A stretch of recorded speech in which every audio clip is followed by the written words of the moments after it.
Let's start with some fantasy football. Wow. Awesome week in fantasy football. You know, week 3 was one of those weeks where it felt like all the good players didn't do shit. And there were just no good scorers. It was a frustrating week. And then week 4, you just got these monster games from so many different players that we've been waiting for having monster games. I think one of the big ones you see right here is Dameon Pierce. My opponent had Dameon Pierce, 25 bomb from him. But we put up some monster stats in this game. My only dud really was Gabriel Davis. Darren Waller's been underwhelming, but that's just because the Raiders have been underwhelming. New Orleans Saints defense was absolute dog water. That was a bad start. And then on my bench, Rashad Penny went ham. 29 points. Luckily, we did not need him. We ended up having an awesome game, but go ahead and look at Dameon Pierce. Good for him. If you want to scroll up there, 25 points. Jay Jetta's right back on track. I hope he's not so rocky the whole season, like either a 30 banger or a 5 banger. I think he'll probably even out as the season goes. It's awesome right here. Marquise Brown was a 21. Dude, look at this.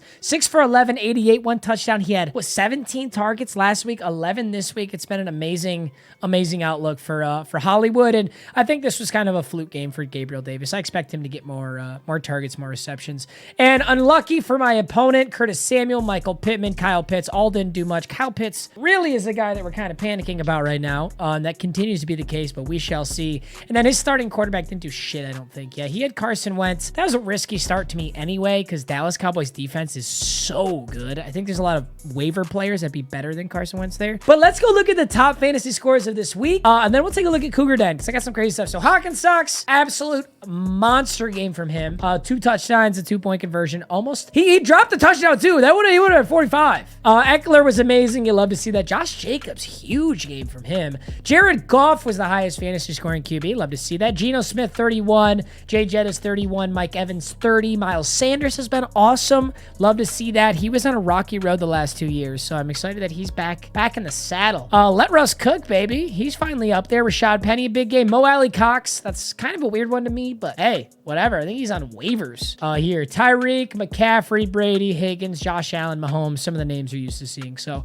overall, I would say it was a very fun fantasy week. But let's take a look at Cougar Den. This is one of the funniest fucking things I have ever seen. I'm about to win in Cougar Den with no running back. I literally have DeAndre Swift out, Alvin Kamara out, literally no fucking running back. I'm gonna win in this league, okay? He had Lazard with 18, decent. Javonte Williams is out. That's tough for everybody who picked up Javonte. Henry had a good game, Murray had a good game, and Hurts was okay. Hollywood Brown got him in both leagues, so love to see that. Thielen, 15.2. Olave, 16.7. He has been awesome. New York Giants defense off the waiver wire. I love anybody against the Bears, baby, and Giants defense puts up 18. And I still have George Kittle to play. Robert Woods had 13 on the bench. That's kind of a bummer.